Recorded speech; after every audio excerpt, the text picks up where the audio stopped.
Assalamualaikum warahmatullahi wabarakatuh. Innal hamdalillah nahmaduhu wa nasta'inuhu wa nastaghfiruh wa nu'minu bihi wa natawakkalu alayhi wa na'udzu billahi min shururi anfusina wa min sayyiati a'malina may yahdihillahu fala mudilla lahu wa may yudlilhu fala hadiya lahu أشهد أن لا إله إلا الله وحده لا شريك له وأشهد أن سيدنا وحبيبنا وسندنا محمدا عبده ورسوله اللهم صل وسلم وبارك على سيدنا محمد وعلى آله وصحبه وأزواجه وأهل بيته والتابعين لهم بإحسان إلى يوم القيامة أما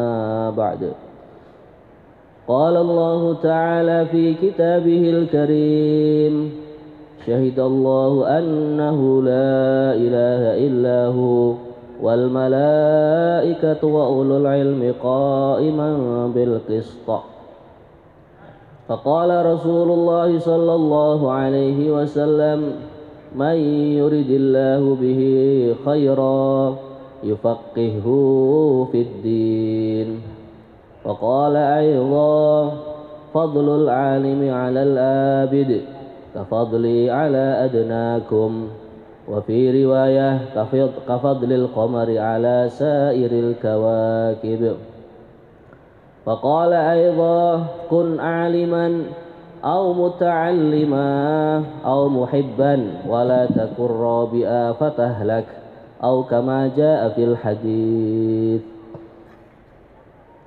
Hadirin jamaah yang dimuliakan Allah Subhanahu wa taala.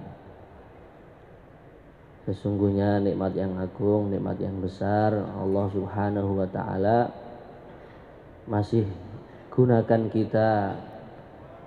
Allah masih anugerahkan kita untuk berkhidmat, belajar, menyampaikan agama Allah Ta'ala. Yang mana hadirin yang dirahmati Allah Subhanahu wa Ta'ala, di zaman Bani Israel yang menyampaikan agama ini hanyalah para nabi dan para rasul. Sedangkan kemuliaan umat akhir zaman ini hadirin sekalian, Allah Subhanahu wa taala telah memberikan tanggung jawab supaya agama ini tetap istiqomah, agama tetap lestari ila yaumil qiyamah. Ini semua umat baginda Nabi telah diberikan tanggung jawab yang mulia ini. Dalam hadis baginda Rasulullah sallallahu alaihi wasallam, beliau mengatakan balighu anni walau ayah. Kalian semua sampaikanlah dariku walaupun satu ayat. Nah, ini jadi perintah dakwah itu sudah mulai dari zamannya baginda Nabi. Bukan menunggu nanti dulu bukan. Tapi sudah diperintahkan langsung oleh yang mulia Nabi besar Muhammad sallallahu alaihi wasallam. Jadi beliau mengatakan dalam hadis ini, balighu, kalian semua sampaikanlah. Ini para ulama memahami dalam kalimat ini ada taklif, ada beban, menyampaikan agama, meninggalkan kesibukan, meninggalkan keluarga. Beban ini sebenarnya ini. Tapi kalau orang merasa sampaikanlah dariku, kalimat anni sebagai wakil dariku, nah ini ada tasyrif, kemuliaan. Karena seakan-akan ini orang yang menyampaikan agama, orang yang menyampaikan risalahnya baginda Rasulullah SAW adalah merupakan wakil dari beliau. Nah, kalau menjadi wakilnya presiden dihormati orang sak negara, menjadi wakilnya gubernur, dihormati orang sak provinsi, menjadi wakilnya bupati orang sak kabupaten. Dan sekarang ini kalau kita bergerak dalam usaha dakwah hadirin sekalian, ini kita menjadi wakilnya orang yang paling mulia sepanjang masa, yaitu baginda Rasulullah sallallahu alaihi wasallam. Sedangkan baginda Nabi adalah Sayyidul Kaunain. Nah, orang yang menjadi pimpinan dunia akhirat adalah baginda Rasulullah. Sayyidus Tsaqalain, menjadi pimpinannya para jin dan para manusia adalah baginda Rasulullah sallallahu alaihi wasallam. Nah, sedangkan kalau kita bergerak terus menyampaikan agama, menyampaikan sunnah Nabi, memakmurkan masjid-masjid Allah, kita secara langsung sudah diangkat sebagai wakilnya baginda Nabi. Nah, maka dari itu bagaimana kita terus istiqomah insyaallah ya. Nah, kemudian hadis sekalian yang dirahmati Allah Subhanahu wa taala, dalam hadis ini beliau mengatakan, beliau bersabda, walau ayat, sampaikan dariku walaupun satu ayat. Nah, kita ini sudah berapa ayat yang kita ketahui? Surat Al-Ikhlas saja sudah 3 ayat. Nah, surat Al-Kautsar 3 ayat. Kalau kita hari-hari taklim 10 surat yang terakhir Alam Taro ke An-Nas itu sudah banyak ayat itu. Nah, apalagi rata-rata kita sudah bisa membaca Al-Quran dari Al-Fatihah sampai An-Nas, kurang lebih ada 6.666 ayat. Nah, maka ini menjadi tanggung jawab kita semua untuk kita selalu bergerak menyampaikan firman-firmannya Allah, menyampaikan sunnah-sunnahnya baginda Rasulullah SAW. Insya Allah kita niatkan ya. Lah maka inilah hadis sekalian yang dirahmati Allah.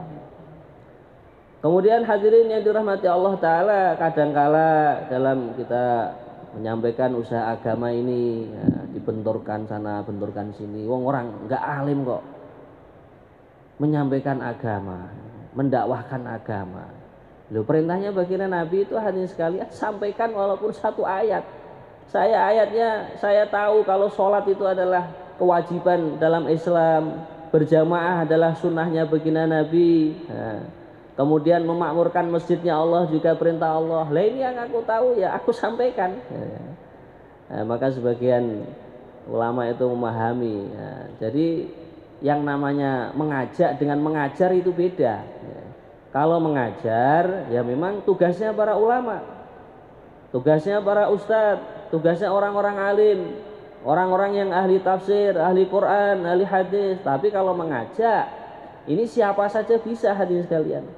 Karena hadisnya baginda Nabi secara umum, balighu, kalian semua sampaikan. Nah, namanya menyampaikan. Nah, maka inilah hadirin sekalian, hanya saja supaya kita ini di dalam perjalanan usaha dakwah, usaha agama semakin hari semakin sempurna. Iman kita pun semakin sempurna, amal-amal kita juga semakin sempurna, muamalah, muasyarah kita juga semakin sempurna, akhlakiyat juga, akhlak kita semakin sempurna, sesuai yang dicontohkan oleh yang mulia Nabi Muhammad sallallahu alaihi wasallam, yang dicontohkan para sahabat, para tabi'in, para tabi'ut tabi'in. Nah, ini kita perlu hadirin sekalian dalam usaha dakwah ini, hari tambah hari kita perlu tambah ilmu agama.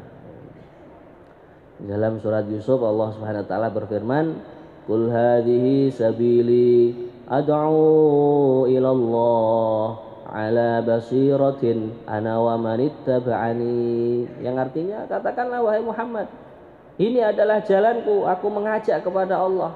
Nah, ala basiratin, di atas jalan yang penuh dengan terang benderang. Nah, ini masih ingat dulu ngaji di daurah hadis itu. Masyayikh kita yang menerangkan ayat ini, ala basirah, diantara maknanya itu apa hadirin sekalian?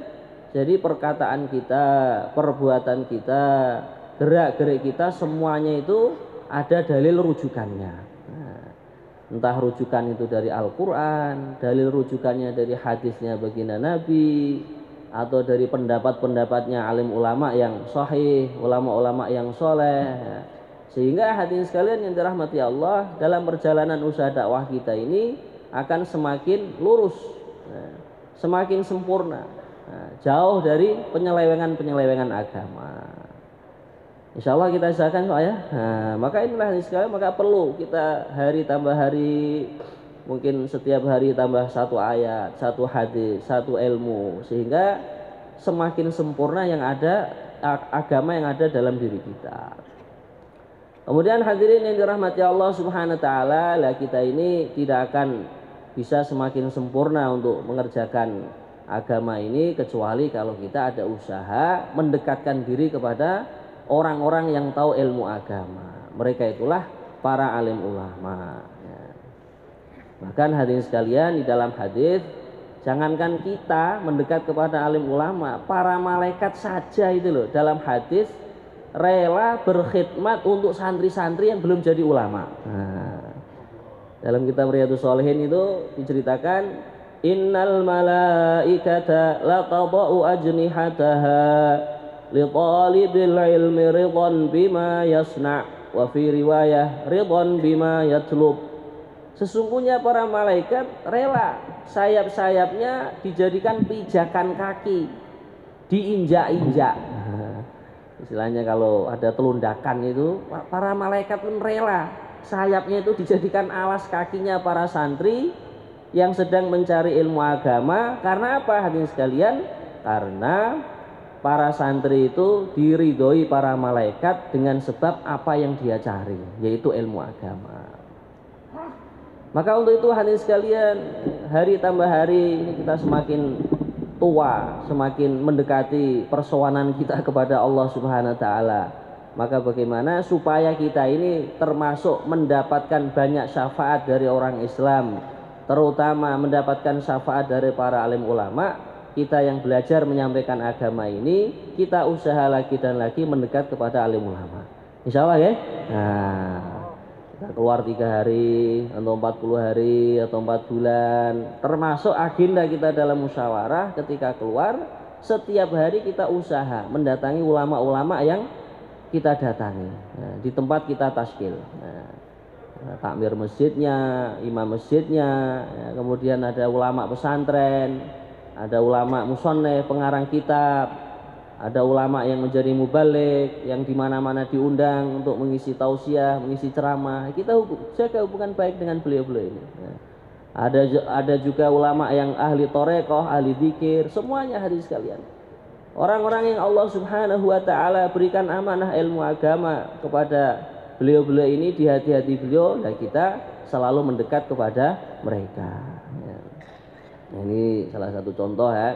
Kita di markas selalu buat usaha paling enggak sebulan sekali di Jumat ketiga itu. Nah, di Jumat ketiga atau Ahad ketiga dari markas kita mengeluarkan rombongan yang fokusnya mengunjungi pesantren-pesantren, mengunjungi para kiai, mengunjungi mu'i-mu'i di tempat-tempat yang kita tuju, nah, mengunjungi habaib-habaib di tempat yang kita dirutekan ke sana. Nah, maka berapa bulan yang lalu dari sini kabupaten dekat kita sini Blitar itu, nah, teman-teman yang di sana mulai gerak kalau 3 hari mengunjungi ulama-ulama toreko, ulama-ulama di sana, banyak pesantren juga.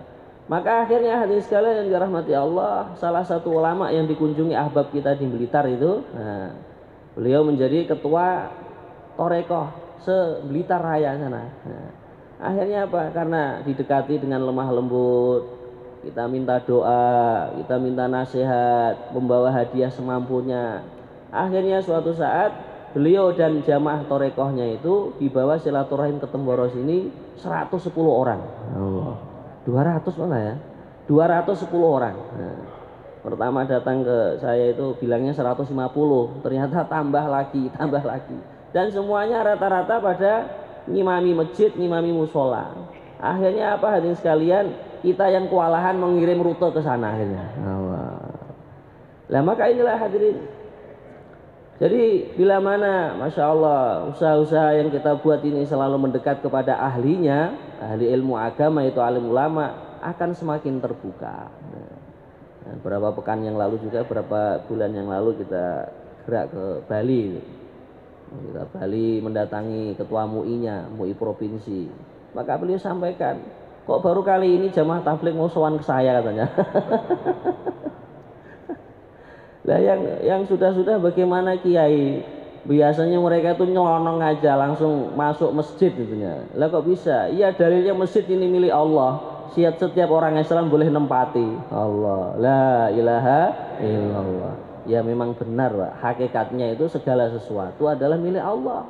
Tapi syariatnya namanya masjid ada pengurus, ada apa namanya takmirnya, ya, ada merebotnya. Lah kalau kita kula nuwun permisi istilahnya itu kan nggak jadi ini kan ya, malah menunaikan adab-adab yang dicontohkan baginda Rasulullah Shallallahu Alaihi Wasallam. Kita datang ke suatu tempat kula nuwun atau permisi kepada pemuka-pemuka agama yang ada di sana. Nah, bahkan akhirnya hadirin sekalian, Pak Ketua MUI tadi bilang ya kalau ini yang kita kehendaki malah ya seperti ini. Ya. Kalau ada jamaah yang datang itu permisi dulu ke kami, bahkan sebagian MUI-nya langsung merekom itu. Nanti kalau jamaah kok datang lewat saya, akan saya buatkan surat yang resmi dari kantor MUI sehingga tidak akan diusir lagi oleh orang-orang itu. Oh. Maka inilah hadirin yang dirahmati Allah Subhanahu wa taala, bila mana dakwah ini kita kerjakan dengan dasar ilmu yang benar, ilmu yang sahih, semakin hari semakin Allah akan bukakan lagi dan lagi sesuai yang difirmankan Allah, inna fatahna laka fatham mubina. Sesungguhnya aku Allah akan membukakan untukmu wahai Muhammad, akan menaklukkan untukmu dengan sungguh-sungguh pembukaan yang jelas.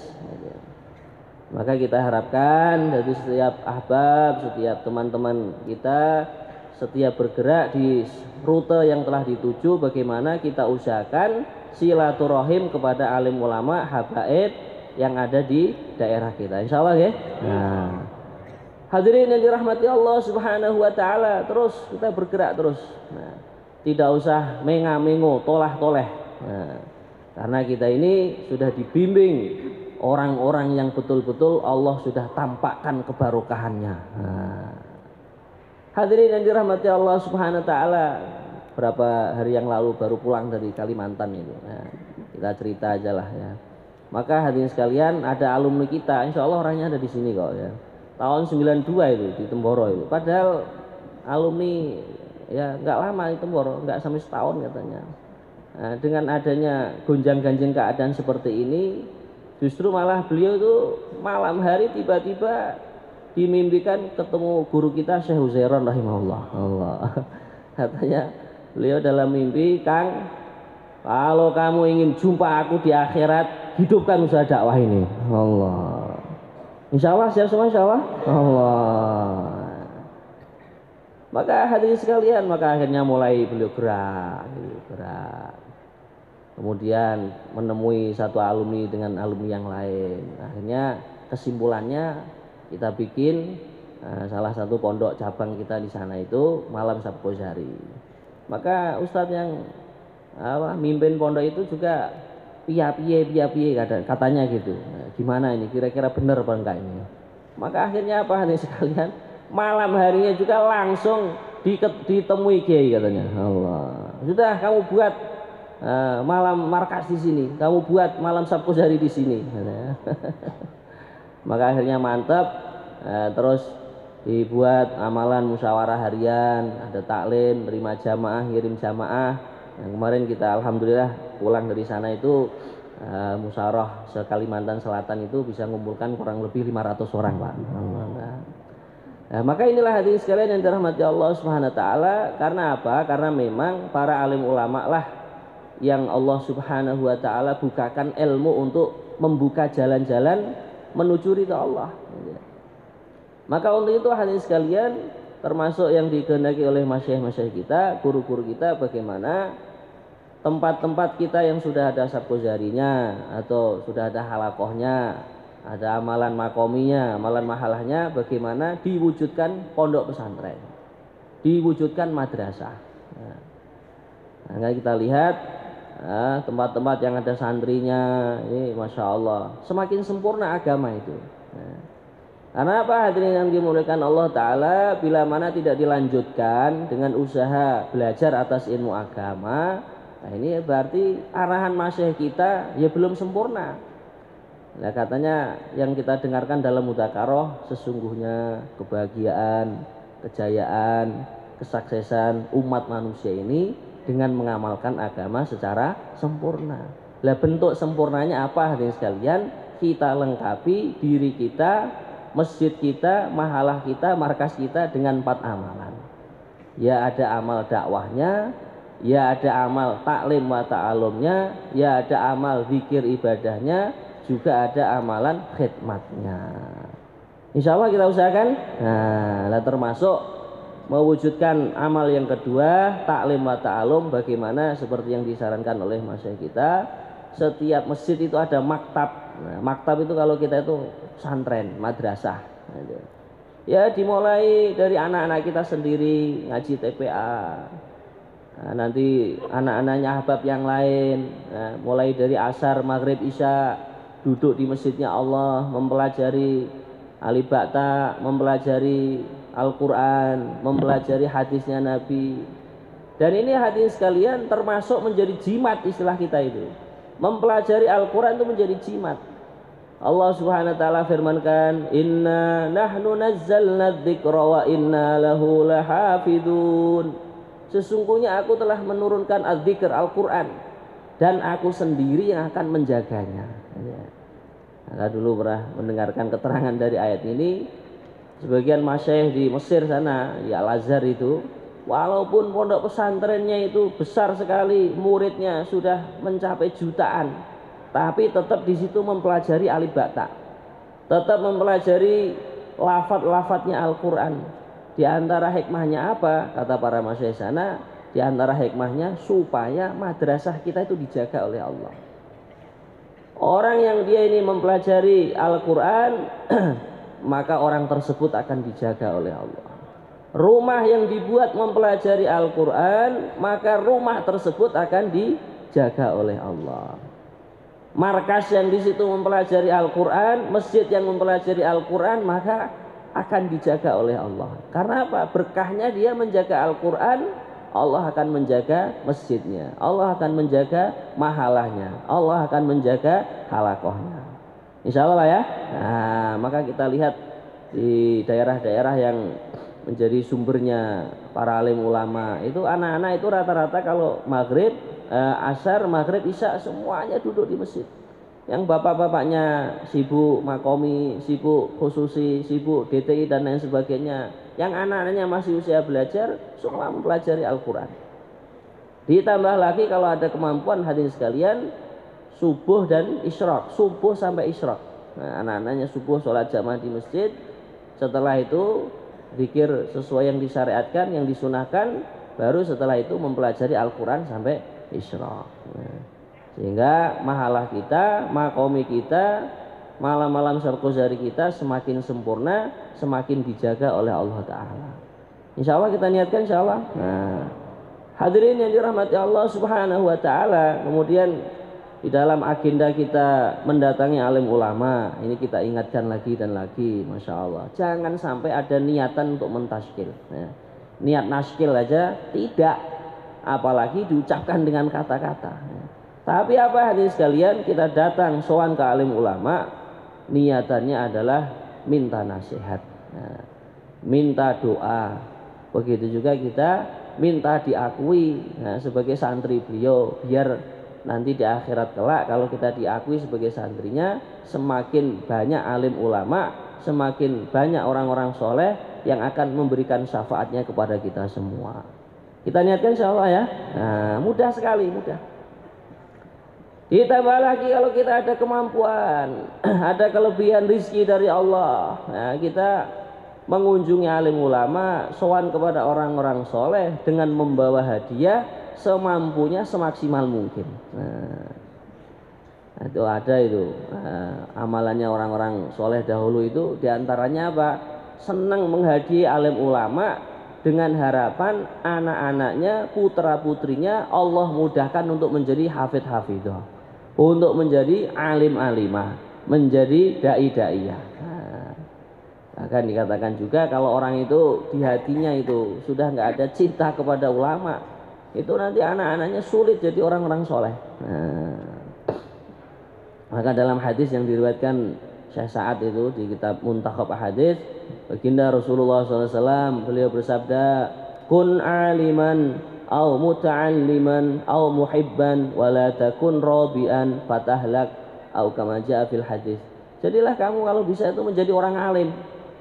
Nah, mondok, belajar, suhbah dengan alim ulama, mencatat ilmu-ilmunya para alim ulama, menghafalkan ilmu-ilmunya ulama. Kalau tidak bisa, au muta'alliman, atau orang yang belajar. Kalau nggak bisa lagi, mau mondok nggak kuat, karena nggak bakatnya mungkin apa gitu. Ya paling tidak au muhibban, atau orang yang cinta kepada alim ulama, cinta kepada para santri. Wala takun robian, jangan menjadi orang golongan yang keempat. Golongan yang keempat apa?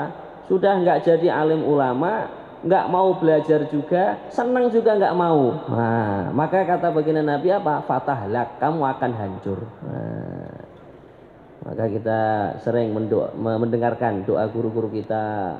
Allahumma afid alaina min barakatil ulama, min barakatil aulia, min barakatil anbiya, min barakati sayyidil anbiya wal mursalin.